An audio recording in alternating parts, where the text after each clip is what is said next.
नमस्कार दोस्तों, welcome back to our channel. Friends, मैं आप सबका अपने चैनल स्टॉक्स फॉर लाइफ में बहुत स्वागत करता हूं। Welcome to STFL family. DA family members होता है कि शाम को हमारी एक वीडियो आती है स्टॉक फटाफट न्यूज़ फटाफट, जहाँ पे वीडियो एक चर्चा ने कौन स्टॉक में क्या न्यूज़ आ रही है और क्या बेस्ट बैंक लेवल इमर्ज हुए हैं। फ्रेंड्स, मैं आपके लिए होमवर्क करके लाता हूँ। रिक्वेस्ट है वीडियो के एंड तक बने रहें, क्योंकि एक और ब्रेकिंग न्यूज़ हमें निकल के आ रही है एफएल इंडिया शेयर में। तो जी हाँ, उसको भी कवर करूँगा। बहुत ही लेट इवनिंग इन्होंने बीएसयू कुछ लेटर फाइलिंग करी है, तो क्या है पूरा केस वो भी समझाने की कोशिश करूँगा। चैनल फर्स्ट टाइम होंगे सब्सक्राइब कर सकते हैं इस तरह क्वालिटी कंटेंट को सबसे पहले एक्सेस करने के लिए। Now without delaying for time, let's begin. आप देख सकते हैं कि बहुत ही लेट इवनिंग की बात की जाए, 5:30-6 बजे के आसपास दोस्तों एफएल इंडिया ने बीएसई को एक लेटर फाइलिंग करी है, बताया है एनएससी को भी किया है दोस्तों। और इनका जो लेटर फाइलिंग में क्या कंक्लूजन निकल के आ रहा है, तो अगर आप देखें जो इनके सेबी के अकॉर्डिंग दोस्तों जो प्रोहिबिशन होता है इनसाइडर ट्रेडिंग, और ये जो देखने को मिलता है, तो ये क्या करेंगे, जो close from 1 July till 48 hours, मतलब जो ट्रेडिंग विंडो है ये किसके लिए बंद रहेगा, जो बड़े बड़े कंपनी के लोग होते हैं, बड़े बड़े जो डेग्नेटेड पर्सन होते हैं, जो मार्केट में आपको पता है कि खुलेआम पार्टिसिपेट नहीं कर सकते, क्योंकि कंपनी से जुड़े हुए रहते हैं, तो कंपनी की इन्फॉर्मेशन उसके पहले मिल जाती है। और उनके जितने भी रिलेटिव्स हैं सबका जो डील है ट्रांजेक्शन 48 आवर्स तक बंद रहेगा। क्यों? तो 1 जुलाई आपको पता है कि जल्दी ही हमें Q1 के नंबर देखने को मिलेंगे। और इसी बीच में एफएल जो कि बहुत ही अच्छा शेयर है, बात की जाए एक मार्केटिंग कंपनी में शानदार कंपनी को मिलती है, एड वेड वाली कंपनी है, तो इसी बीच में उनका Q1 को लेकर दोस्तों एक बड़ी अनाउंसमेंट देखने को मिल सकती है। डेट की मैं बात बोल रहा हूँ, जिसकी वजह से कहीं इसका फ़ायदा मार्केट में लोग ना उठा लें, इनके जितने मैनेजमेंट है वो ना उठा लें। इसीलिए क्या किया गया है 48 आवर्स तक फ्रॉम 1 जुलाई, जी हाँ दोस्तों फ्रॉम 1 जुलाई आज की बात की जाए, आपको पता है क्या 30 जून देखने को मिलता है, और कल से हमें 1 जुलाई, तो 48 आवर्स बंद रहेगा हम लोगों के लिए नहीं गाइस, लेकिन किन के लिए, जो बड़े बड़े पर्सन हैं उनके लिए। और जल्दी ही हम आशा कर सकते हैं कि एफएल इंडिया अपने Q1 के नंबर्स को जरूर पेश कर सकती है। आज के दिन की बात की जाए तो जी हाँ दोस्तों, हमें आज के दिन भी लोअर सर्किट देखने को मिल रहा है। एएसएम लिस्ट की वजह से एफएल के शेयर होल्डर्स के लिए बहुत ज़्यादा शामत देखने को मिली थी, बिकॉज जिस हिसाब से इन्होंने अपने परफॉर्मेंस पोस्ट किए थे Q4 के नंबर्स दोस्तों आउटस्टैंडिंग थे। मैं क्या बताऊं, इतने शानदार नंबर थे। उसके बाद पूरी खिचड़ी पकी, क्यों? जब एएसएम लिस्ट में आया वॉल्यूम लॉस होते हैं, मैंने आपको बहुत बार वीडियो में बताया भी है, और जिसकी वजह से गाइस आज के दिन हमें 5% गिरावट देखने को मिल रही है। मैंने आज के दिन एक वीडियो बना दिया है। फाइनली मैं इधर पे एक और बात ऐड करना चाहता हूं। अगर आप दोस्तों लॉन्ग टर्म सोचते हैं तो याद रखिएगा लॉन्ग टर्म में गिरावट भी होती है। इधर पे गाइस स्टॉक 50% माइनस हो चुका था, चूंकि कोरोना क्रैश आया था और इनके बिजनेस भी उतना डेंट नहीं हुए थे, इनके बिजनेस काम कर रहे थे, उसके बावजूद भी गाइस गिरावट हुई थी पैनिक सेलिंग में। उसके बाद आप देखते हैं स्टॉक कितना भागा। तो गाइस स्टॉक हमेशा भागता नहीं है, गिरता है फिर भागता है, फिर नए जर्नी करता है। आपको ध्यान रखना चाहिए दोस्तों। कंपनी कैसी है? बुरी है? ऑफकोर्स नहीं दोस्तों, कंपनी बहुत ही शानदार है। अगर आप बिलीव नहीं होता है, इनके एक बार Q4 के नंबर चेक कर लीजिएगा, इतनी अच्छी कंपनी थी। तो ऑफकोर्स अगर आपने 5 शेयर के लेवल पर खरीदा है, 48 रुपये खरीदा है, आपने कोई 6,000 रुपये नहीं खरीदा है इसको, है ना। तो इस बात का ध्यान रखिएगा।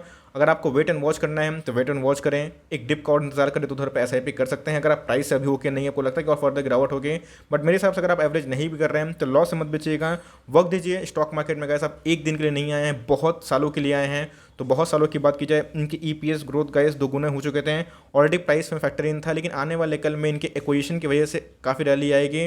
तो जी हाँ, मैं एक ही बात बोलना चाहूँगा, आपके पास समय है, समय दे सकते हैं तो दीजिए। स्टॉक मार्केट में रिवॉर्ड उन्हीं को मिलता है जो समय दे सकते हैं और जो मार्केट छोड़ के भागते नहीं हैं, और जो अच्छे स्टॉक्स में टिके हुए रहते हैं, तो बाउंस बैक जरूर मारती है। तो आई होप दोस्तों मैंने अपना कंक्लूजन दे दिया, और जो न्यूज़ आई थी अभी तुरंत जो लेटर फाइलिंग करी थी उसके बारे में बता दिया। आज के दिन की बात की जाए, डीएन दीपक नाइट्राइट बहुत ही फेवरेट स्टॉक है दोस्तों हमारा। आज के दिन हमें 2.5-3% की तेजी देखने को मिली थी। और दोस्तों मुझे लगता है केमिकल में जो रिकवरी वाली सबसे पहले जो स्टॉक होने वाली है नवीन फ्लोरिन के बाद, इन सब के बाद, तो गाइस वो नंबर आने वाला है दीपक नाइट्राइट का। ये बहुत ही फंडामेंटली अच्छी है, 2000 का स्टॉक है, अभी मिल रहा है दोस्तों को 1800 के आसपास। तो इधर पे एसआईपी करते रहें, बीच में स्टॉक को पता है कि 1750 1760 आते रहता है, तो उधर पे अपॉर्चुनिटी ढूंढ सकते हैं। अगर सीएमपी बाई करते हैं फॉर लॉन्ग टर्म तो कंपनी बुरी नहीं है। अब ध्यान रखिएगा बहुत रैली आ चुकी थी, तो गिरावट अगर होता है तो पैनिक मत करिएगा। मार्केट में दोस्तों इस कंपनी को लेके बहुत रिस्पेक्ट है। एफएनओ का भी स्टॉक बन चुका है, और खासकर दोस्तों अच्छे खासे फाइनेंशियल्स हैं और अच्छे खासे बिजनेस एक्सपेंशन प्लान है। लिए हुए हैं तो आराम से होल्ड कंटिन्यू करें, नहीं लिए हुए हैं तो सीएमपी में थोड़ा थोड़ा चाहे तो बाई कर सकते हैं। और वेट करना चाहते हैं तो हो सकता है कि 1750 के लगभग आ जाए कभी, तो उधर पे गाइस बहुत अच्छी एंट्री लेवल हो सकती है। मैंने कमेंट देखे कि सर हैप्पीएस्ट माइंड आपका भी टॉपिक है, एससीएल टेक भी है, तो भाई हैप्पीएस्ट माइंड इतना हैप्पी कर रहे हैं और एससीएल टेक में उतना कुछ आंधी नहीं आ रही है। दोस्तों याद रखिएगा, हैप्पीएस्ट माइंड एक छोटी कंपनी है, एससीएल टेक बहुत बड़ी कंपनी है। हैप्पीएस्ट माइंड की मार्केट कैप 14,000 करोड़ है, एससीएल टेक की मार्केट कैप दोस्तों 2.5 लाख करोड़ के आसपास की मार्केट कैप है, तो उससे कंपेयर आप नहीं कर सकते हैं। एससीएल टेक बनने में हैप्पीएस्ट माइंड को समय लग सकता है, लेकिन दोस्तों बात की जाए हैप्पीएस्ट माइंड में हम लोगों ने अच्छा खासा बेनिफिट उठाया। तो मर्जी आपकी है, अगर आप इधर से स्विच करके हैप्पीएस्ट माइंड जाना चाहते हैं तो जा सकते हैं, बट मैं अपनी बात करूँ तो ये स्टडी सही नहीं होती है। अगर आप ऐसे देखें तो निफ्टी के टॉप 10 कंपनी है वो उतना परफॉर्म नहीं कर पा रहे हैं as compare to the other छोटे मोटे स्टॉक, तो इसका मतलब थोड़ी ना कि आप उसको बेच देंगे। कंपनी में फेथ रखिए, ये सब कंपनी आपके पैसे सिक्योर रखते हैं, ज़्यादा गिरते नहीं हैं, इस बात को ध्यान रखिएगा। तो आई होप गाइस मैंने आपका आंसर दे दिया। चार्ट बहुत ही प्रॉमिसिंग है, सारे आईटी भाग रहे हैं, तो मुझे लगता है कि देर सवेर जल्दी ही भागेगा। आपको समय देना पड़ सकता है Q1 Q2 तक। मुझे लगता है गाइस जो टारगेट है 1200 का, वो भी हमें जल्दी देखने को मिलेगा। लिए हुए तो बिंदास होल्ड एंड कंटिन्यू करें। बहुत शानदार कंपनी है। अगर चार्ट पैटर्न देखें दोस्तों तो बहुत ही प्रॉमिसिंग और प्रूवन मल्टीबैगर चार्ट पैटर्न है। तो ये सब स्टॉक लॉन्ग टर्म में स्लो भागते हैं लेकिन स्टडी भागते हैं, आपके पैसे को बचाते हैं, इस बात का ध्यान रखिएगा। तो कंपनी लॉन्ग टर्म के लिए बहुत ही अच्छी है। आपके पास है भाई होल्ड एंड कंटिन्यू। अगर आप बेचना चाहते हैं इसकी जगह पे हैप्पीएस्ट में लेना चाहते हैं तो मर्जी आपकी, बट मेरे हिसाब से मेरे पास दोनों स्टॉक है और मैं दोनों को होल्ड एंड कंटिन्यू करूंगा। शानदार कंपनी है सुमिटोमो केमिकल। जी हाँ, कल मैंने एक ब्लैक रोज पे और यशो इंडस्ट्री से बताया था, तो उधर पे बहुत रिक्वेस्ट है कि सर सुमिटोमो केमिकल का भी कंपेयर कर दीजिए। भाई बहुत ही शानदार कंपनी है और बहुत ही पुरानी कंपनी है, इस बात को ध्यान रखिएगा। बहुत ही जो पेरेंट हैं इनके विदेशी देखने को मिलते हैं। तो मेरे हिसाब से कंपनी एग्रोकेमिकल की बहुत ही टॉप क्लास कंपनी है। 300 साढ़े 300 रुपये के प्राइस में, 400 के प्राइस में केमिकल की बहुत ही शानदार कंपनी सुमिटोमो केमिकल है। इस बात की जाए मार्केट कैप की तो हमें देखने को मिलता है 19 करोड़ के आसपास की मार्केट कैप है। जब से IPO आया था, लिस्टिंग हुई थी, उसके बाद अच्छे खासे हमें रैली देखने को मिल रही है। तो धीरे धीरे गाइस भागता है स्टॉक और स्टॉक में बहुत पोटेंशियल है। लिए हुए हैं तो मतलब आराम से होल्ड एंड कंटिन्यू कर लेना चाहते हैं तो ऑफकोर्स अच्छी कंपनी है। बिकॉज 400 रुपये के अराउंड में 220 करोड़ के आसपास की मार्केट कैप वाली कंपनी बहुत ही कम होती है और कंपनी फंडामेंटली बहुत ही शानदार है। तो भाई ये बहुत ही अच्छी कंपनी है, आपको बेचना एटलीस्ट नहीं चाहिए। अगर आप इसको लॉन्ग टर्म होल्ड करते हैं आपको मुनाफा ज़रूर होगा। इस एक साइड कब भागेगा तो भाई समय लगेगा। आपको पता है कि एक साइड का जो इंडस्ट्री है पूरा अब मतलब डिपेंडेंट हो चुका है ईवी के लिए। तो आने वाले कल में ईवी का दौर होगा। 2025 तक टाटा मोटर्स अपने 10 नए इलेक्ट्रिक व्हीकल्स उतारेंगे, तो उसमें एक साइड और अमराजस बैटरी का बहुत ही अच्छा प्ले रोल हो सकता है। तो मेरे हिसाब से company for long term futuristic से आने वाले कल में बैटरी का बहुत डिमांड होने वाला है। हम दोस्तों आराम से होल्डिंग कंटिन्यू करें। बाई के लेवल पे भी है देखने को मिल रहा है, बिकॉज स्टॉक में उतनी रैली देखने को नहीं मिली है। पोस्ट कोविड लेवल की बात की जाए तो उसको भी तोड़ नहीं पाया है, बट स्टॉक की बात की जाए तो फंडामेंटली बहुत ही शानदार कंपनी है ये। और अमराजा बैटरी किसी को भी लिए हुए हैं तो आराम से होल्डिंग कंटिन्यू करें। लॉन्ग टर्म में गाइस ये सब सारी कंपनी बहुत ही प्रॉमिसिंग होगी। गाइस ICICI बैंक की बात की जाए, आज है बैंक निफ्टी थोड़ा लाल देखने को मिल रहा है, बट कोई दिक्कत वाली बात नहीं है। ICICI बैंक बहुत ही शानदार कंपनी है। और बात की जाए दोस्तों तो इंडिया की बहुत ही रेप्यूटेड क्लब में आती है। मार्केट कैप के अकॉर्डिंग प्राइवेट बैंक की बात की जाए तो सेकंड बैंक निफ्टी में वेटेज रखता है, इस बात को ध्यान रखिएगा। तो यहाँ पे गाइस प्रश्न पूछना चाहता हूँ कि बैंक निफ्टी में इसका कितना वेटेज है, कमेंट बॉक्स में जरूर बताएं। और आज के दिन हमें गिरावट देखने को मिल रही है, तो हो सकता है Q1 में थोड़े से बैंक और एनबीसी में थोड़ा प्रेशर पड़े और जितने भी दूसरे लाइक स्टॉक्स IT के वो भागें। लेकिन Q2 और Q3 में जैसे ही इकोनॉमिक कवरी होगी दोस्तों तो बैंक निफ्टी एक नया हाई बनाएगा और यही मार्केट का साइकिल होता है। तो CMP में अगर आप ओके हैं तो बाई कर सकते हैं या फिर 600 का वेट कर सकते हैं और लिए हुए तो होल्ड एंड कंटिन्यू करें। मुझे लगता है कि आने वाले 1-1.5 सालों में ये आपको कम से कम 1000 का मूव जरूर दिखा सकती हैं। बिकॉज बात की जाए मोतीलाल ओसवाल ने भी 750 का टारगेट दिया है और बोला है गुड केस में अगर NPA ठीक होते हैं तो ये कंपनी और मजबूती से बाउंस बैक कर सकती है। इस बात की जाए अडानी पोर्ट में क्या करें, अडानी पोर्ट की बात की जाए तो आज के भाव की बात की जाए तो 700 के आसपास देखने को मिल रहा है। ऑल टाइम हाई से काफ़ी गिर चुका है। अगर आप देखें तो ऑल टाइम हाई दोस्तों हमें 800-900 के आसपास हमको मिल रहा था और जो भी पूरा कांड हुआ था वो मतलब जो जर्नलिस्ट है उनके ट्वीट से हुआ था। तो मेरे हिसाब से कंपनी अगर अडानी की अगर आप देखें तो उसमें ये बहुत अच्छी कंपनी है। प्राइस होल्डिंग 28 के आसपास है, 1.5 लाख करोड़ के आसपास की मार्केट कैप है, बट फिर भी बहुत रैली कर चुकी है। लेकिन दूसरे अडानी के शेयर से गई ऐसी कंपनी बहुत ही प्रॉमिसिंग देखने को मिलती है। तो होल्ड किए हुए हैं तो होल्ड कंटिन्यू करें। लेना चाहते हैं फ्रेश एंट्री तो भाई मर्जी आपकी है। बिकॉज जहाँ पे थोड़ा सा उंगली उठता है कॉर्पोरेट गवर्नेंस का और थोड़ा सा पार्टी विरोधी पार्टी अगर इनका अगेंस्ट में होती तो मैं बोलता हूँ कि थोड़ा सा स्विच कर लीजिए, मार्केट बेटर ऑप्शन है, यही मैं बोलना चाहूँगा। गाइस आज के दिन की रिलायंस की बात की जाए तो आज हमें एक बाउंस बैक देखने को मिला। आज हमें 24 अंकों का उछाल देखने को मिल रहा है, तकरीबन 1.5% की तेजी है। और आज के दिन दोस्तों रिलायंस हरा में देखने को मिल रहा था। दोस्तों जो FL में बहुत पैनिक हो गए हैं उनको रिलायंस से सीखना चाहिए। रिलायंस भी 2400 पे जाके गाइस हमें 1850 का दर्शन कराया था, भूलना नहीं चाहिए। 25% के आसपास हमें गिरावट देखने को मिली थी। तब इतना दोस्तों बड़ा बड़ा मल्टीबैगर जब स्टॉक गिरता है, इतना ब्लू चिप तो कोई भी कंपनी गिरती है। रिलायंस की बात की जाए तो फ्यूचर बहुत ही शानदार है। मैक्वारीज की बात की जाए तो बहुत लोग पूछते कि सर 1350 का जो टारगेट का रैशनल है, मैं बोलूँगा कि भाई उनका एजेंसी है, अब उनको लगता है कि टारगेट आ सकता है, बट मुझे लगता है कि अनरियलिस्टिक है। इतनी भी गैर गुजरी कंपनी नहीं रिलायंस। भाई रिलायंस का जो 2 भुजाएं हैं दोस्तों, इनके जियो बिजनेस और रिटेल बिजनेस आने वाले कल में धमाका मचा सकते हैं, इस बात को ध्यान रखिएगा। एकदम लिए हुए तो बिंदास होल्ड एंड कंटिन्यू कर लेना चाहते हैं तो CMP में ठीक है। अगर ओके नहीं है 2050 और 2000 के लेवल पे कभी भी आता है तो उसको उठा लीजिएगा। कंपनी लॉन्ग टर्म के लिए अच्छी है। निफ्टी में 10% का वेटेज रखती है तो भाई किस बात का घबराहट है। कंपनी इंडिया के GDP में बहुत कंट्रीब्यूट करती है और लॉन्ग रन में कंपनी और भी अच्छा कर सकती है। इतना मुझे दोस्तों कंपनी में फेथ है, कंपनी के अंदर पोटेंशियल भी है। तो आपके पास है होल्ड एंड कंटिन्यू, पैनिक मत करिए, वेट एंड वॉच करिए। आपको रिलायंस जरूर दोस्तों अच्छा भाव जरूर दिखा सकता है। आज के दिन हमें GMM Pfaudler में एक तेज़ी देखने को मिल रही थी, 3% के आसपास की तेज़ी है। GMM Pfaudler की बात की जाए, इनके जो नंबर्स है Q4 के स्टैंडर्ड पर्पस में ख़राब नहीं थे। कॉन्सोलिडेट में दोस्तों खर्चे की वजह से इनके प्रॉफिट में डिक्लाइन था, लेकिन कंपनी बुरी नहीं है। लेकिन कॉर्पोरेट गवर्नेंस का एक इशू था OFS की वजह से, जहां बहुत लोग पैनिक हुए थे। चाहते हैं अगर आपके पास रिस्क एपेटाइट है कि भाई चलो कॉर्पोरेट गवर्नेंस का इशू से आप ओके हैं, देन जा सकते हैं। ये स्टॉक 233 रुपये आया था जब 7000 का स्टॉक था, आज रिकवरी भी हो चुकी है। तो कंपनी में लॉस में निकलने वाली कंपनी नहीं है, कंपनी हेल्दी है। आपको टाइम देना है, दे सकते हैं। लेना चाहते हैं तो कॉर्पोरेट गवर्नेंस का इशू देख लीजिए, आप अगर उससे ओके हैं देन जा सकते हैं, अदरवाइज इसको अवॉइड भी कर सकते हैं। मार्केट में अच्छा विकल्प अवेलेबल है। मेरे पोर्टफोलियो की बात की जाए तो जी हाँ दोस्तों, मेरे पोर्टफोलियो का स्टॉक है बहुत ही निचले लेवल से हमने होल्ड एंड कंटिन्यू किया। एवरेज प्राइस बहुत ही कम है और इसको मैं होल्ड एंड कंटिन्यू करूंगा। बट दोस्तों डिस्क्लेमर, मैं निवेश किराया नहीं दे रहा हूँ, बट बता रहा हूँ कि लॉस मत बेचिएगा। अगर आप इसके फंडामेंटल से ओके हैं देन ही निवेश करिएगा, अदरवाइज आप इसको अवॉइड भी कर सकते हैं। दोस्तों बात की जाए HDFC लिमिटेड की, एकदम बिंदास, कोई दिक्कत वाली बात नहीं है। 4.5 लाख करोड़ के आसपास की मार्केट कैप है, एक दिग्गज कंपनी है, one of the biggest multiply कर रही है। आज के दिन की बात की जाए तो 2500 के लेवल को सर्वाइव नहीं कर पाई। एबनॉर्मल डिलीवरीज हो रहे हैं 70%, 80%, बहुत ही शानदार हमें देखने को मिलते हैं। और कंपनी की बात की जाए, ICICI सिक्योरिटीज़ ने आने वाले एक साल के लिए 33 टारगेट दिया। तो जी हाँ दोस्तों, CMP में आराम से बाइंग कर सकते हैं। डाउनसाइड की बात की जाए तो हो सकता है कि 100-150 रुपये और गिर जाए, वहाँ पे आपको बेटर मार्जिन मिले। 2900 का स्टॉक है और देश के नंबर 1 NBFC है, हाउसिंग फाइनेंस की मैं बात बोल रहा हूँ। तो इन सब कंपनी पे लॉन्ग टर्म तक वेल्थ क्रिएट होता ही रहेगा। बहुत ही सुंदर चार्ट पैटर्न आप देख सकते हैं। तो इन सब कंपनी का फायदा उठाएं,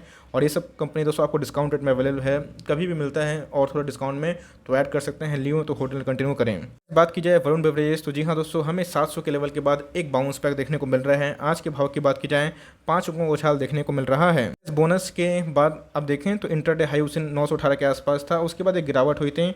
और दोस्तों उसके बाद स्टॉक के प्राइस की बात की जाए तो 729 के आसपास है। फंडामेंटली बहुत ही शानदार है। और ये सब स्टॉक दोस्तों रातों रात पैसा नहीं बनाते हैं, उसके लिए आपको टाइम देना पड़ेगा। रातों रात पैसा किसी का नहीं बनता है। ये सब स्टॉक, डीमार्ट जैसे स्टॉक बहुत ही स्टेबल है। आप देखिए निफ्टी क्रैश में उतना पार्टिसिपेट भी नहीं किया था, फिर से नया हाई लगाया था। तो जी हाँ दोस्तों, फॉरेवर स्टॉक है, मोनोपोली बिजनेस है, एकदम CMP में बाई कर सकते हैं। और गिरता है तो पैनिक मत करिएगा, उल्टा उठाइएगा। ये सब लॉन्ग टर्म कंपाउंडर है दोस्तों आपके वेल्थ के लिए। इस बात की जाए, IRFC के नंबर्स कल बहुत फैंटास्टिक थे, 2 गुना 130% प्रॉफिट मुछाल था। लेकिन आज गिरा क्यों? तो भाई आज इसलिए गिरा क्योंकि इन्होंने डिविडेंड नहीं दिया। फाइनल डिविडेंड, लोगों का अनुमान था कि डिविडेंड मिलेगा, लेकिन दोस्तों कंपनी ग्रोथ में कोई कमी नहीं है। फाइनेंशियल्स ने दिखा दिया कंपनी किस रफ्तार से प्रॉफिट कमा सकती है। इस कंक्लूजन यही बोलना चाहूँगा, अगर आप इसको होल्ड कर सकते हैं तो होल्ड एंड कंटिन्यू करें। आपको फाइनेंशियल्स में कमी दिखाई नहीं पड़ेगी, आपको इनके फ्यूचर प्रॉस्पेक्ट में कमी दिखाई नहीं पड़ेगी। फाइनेंशियल्स और रेवेन्यू में तो कोई शिकायत ही नहीं है। उसके बाद अगर ऑपरेटर गेम होता है गिराते हैं तो इट्स ओके। अगर आप चाहें तो स्विच भी कर सकते हैं इसके जगह IRCTC को, बट मेरे पोर्टफोलियो में गए ये स्टॉक है और मैं इसको होल्ड एंड कंटिन्यू करने वाला हूँ। इस बात की जाए, हिंदुस्तान फूड भी शिकार है किसका? ASM लिस्ट का, और इनको भी दोस्तों ASM लिस्ट में डाला गया है। आज के भाव की बात की जाए 2000 के आसपास देखने को मिल रहा है। ऑल टाइम हाई से गाइस अच्छे खासे डिस्काउंट रेट में अवेलेबल है। तो अगर जिनको लगता है कि इधर पे कंपनी फंडामेंटली ठीक है, क्योंकि वैल्यूएशंस महंगे हैं लेकिन कंपनी के अच्छे बड़े बड़े क्लाइंट्स हमें देखने को मिलते हैं, तो जी हाँ आप चाहें तो CMP में थोड़ा थोड़ा माल उठा सकते हैं। बेस्ट बाइंग लेवल मुझे अभी भी 1800 के आसपास देखने को मिलता है।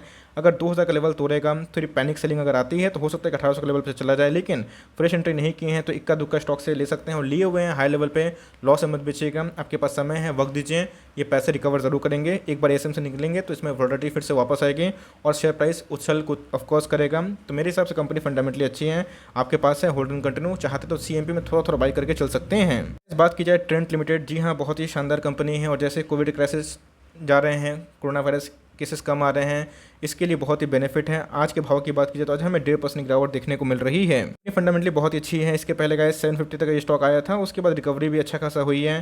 तो यस, कंपनी के फंडामेंटल्स में कोई भी कमी नहीं है। अब बात की जाए बड़े बड़े शोरूम्स को पता है कि जितने चलेंगे इन सब कंपनी में उतना ही डिमांड आएगा। तो मेरे हिसाब से कंपनी अच्छी है, लॉन्ग टर्म तक प्लान करने का सोचते हैं तो CMP में ऐड करके चल सकते हैं। बेस्ट बैंक लेवल गाइस मुझे 800 के आसपास है, लेकिन लियो में तो लॉन्ग टर्म तक होल्ड करें। इन्फोसिस कैसी कंपनी है? अच्छी कंपनी है, शानदार कंपनी है। आज के दिन की बात की जाए तो 5 के नीचे देखने को मिल रहा है। आज हमें 0.46% की गिरावट देखने को मिल रही है। मैंने आज एफएल को इन्फोसिस के चार्ट पैटर्न से कंपेयर किए तो बहुत लोग बोल रहे कि सर इन्फोसिस तो बहुत पुरानी कंपनी है, प्रूवन मल्टीबैगर रिकॉर्ड है। तो गाइस मैं कंपेयर नहीं किया एफएल को इन्फोसिस से, बट मैंने दिखाया कि चार्ट पैटर्न कितना वर्टाइल होते हैं और उसी चार्ट पैटर्न से रिकवरी हमें देखने को मिली। बिकॉज टेक्निकली मैंने एनालिसिस करने की कोशिश की थी, मैंने कोई कंपेयर नहीं किया था इन्फोसिस के फंडामेंटल को इससे। तो कंपनी फंडामेंटली बहुत ही शानदार है, खराब बिल्कुल भी नहीं है, डेफरी कंपनी है। तो इधर पे अगर आप लिए हुए हैं तो होल्ड एंड कंटिन्यू करें। ये स्टॉक गाइस 6000 का भी लगभग गया था, उसके बाद 4000 के लगभग भी गया था और फिर से 5000 के लगभग पे है। तो अगर आपको कंपनी में फेथ है देन गो फॉर इट, और लिए हुए हैं तो कम से कम लॉस मत बेचिएगा। कंपनी फंडामेंटली शानदार है और लेना चाहते हैं हम तो एक डिप का इंतजार कर सकते हैं। 4850 इसके अंदर एक एंट्री लेवल हो सकती है और उसको तोड़ता है तो 4650 आपको ज़रूर देखने की उम्मीद लगा सकते हैं। एस एम्बर की बात की जाए, जी हाँ दोस्तों, पीएलआई स्कीम से आने वाले कल में ज़रूर फ़ायदा होगा। इसको मैं रिपीट इसलिए करता हूँ बिकॉज पीएलआई स्कीम का मतलब दोस्तों बहुत इंपॉर्टेंट है आत्मनिर्भर भारत के लिए। ये सब स्टॉक का चलना इंपॉर्टेंट है। तो आने वाले कल में Q1 में एक प्रेशर की वजह से एक टूटा है, लेकिन गोल्डमैन सैक की बात की जाए, बड़े बड़े ब्रोकर्स की बात की जाए, टारगेट अपग्रेड हो गए हैं। ग्लोबल जो एनसीआई है इनके रेटिंग को अपग्रेड कर चुके हैं। आज की बात की जाए तो आज हमें 10 अंकों का उछाल देखने को मिल रहा है। तो जब से लिस्टिंग हुई है 138% के आसपास हमें रिटर्न देखने को मिल रहा है। कंपनी फंडामेंटली अच्छी है, लेकिन जब तक एसी में रिकवरी नहीं आएगी ये सब स्टॉक नहीं भागेंगे। तो आपके पास कम से कम 2 क्वार्टर का समय अगर आप दे सकते हैं तो होल्ड एंड कंटिन्यू करें। लॉस में बिल्कुल मत बेचिएगा, आपके पास मौका है, अभी चाहे तो बाई कर सकते हैं। वेट करना चाहते हैं तो हो सकता है कि 2850 के आसपास मिल जाए। और बेस्ट बैंक लेवल दोस्तों एक बार गिरा भी था 2650 के आसपास, मैंने बोला भी था वहाँ का अगर चाहे तो वेट कर सकते हैं बिकॉज 3000 का लेवल नहीं टूटेगा। तो हो सकता है कि डब्ल्यू पैटर्न बनाएं, वहाँ पे आने की कोशिश करें तो उधर पे बहुत ही बेस्ट बैंक लेवल होगा। चाहे तो उसके ऊपर नज़र बना के रख सकते हैं, बट इसको लॉन्ग टर्म तो होल्ड करें, आपको रिवॉर्ड जरूर मिलेगा। लास्ट बट नॉट लीस्ट दोस्तों, एवेन्यू सुपरमार्ट डीमार्ट बहुत ही शानदार कंपनी है। आज के दिन की बात की जाए 2 अंकों का उछाल देखने को मिल रहा है, मतलब 2% का दोस्तों हमें आज तेजी देखने को मिल रहा है। से इनकी लिस्टिंग हुई है, शानदार कंपनी है। इनकी और वरुण बेवरेज की बात की जाए, आपने देखा कि गिरावट होती ही नहीं है, कंसिस्टेंट भागते रहते हैं। और ये सब दोस्तों एक तरह का मोड क्रिएट करते हैं। तो कभी भी निफ्टी 50 में अगर इसकी एंट्री होती है तो भाई एकदम आग लगा सकते हैं। तो इसमें होल्ड एंड कंटिन्यू करें और ऐसे स्टॉक को दोस्तों बल्क बाई टॉप पे हमेशा ना करें। और कभी भी ऐसे स्टॉक 10-15% गिरते हैं तो वहाँ पे थोड़ा SIP बढ़ा लें। बट मेरे हिसाब से ये सब SIP वाले स्टॉक हैं, लेस वोलेटाइल है, आपके पैसे आस्ते से बनाएंगे लेकिन ज़रूर बनाएंगे। तो लॉन्ग टर्म के लिए कंपनी खरा सोना है, आपके पास है, होल्ड एंड कंटिन्यू कर सकते हो। So for timing that's end of stock फटाफट सीरीज। आई होप दोस्तों वीडियो आपके लिए हेल्पफुल था। कंटेंट्स ले तो लाइक कर दीजिए, चैनल फर्स्ट टाइम होंगे तो याद से सब्सक्राइब करना भूलिएगा। फर्दर कोई डाउट उसको ड्रॉप कर सकते हैं, कुछ अगर रिव्यू चाहिए उसका नाम ड्रॉप करना भूलिएगा। I would love to make a video on your demand guys. मिलते हैं जल्दी ही, तब तक के लिए bye. Thanks for listening friends, God bless you all.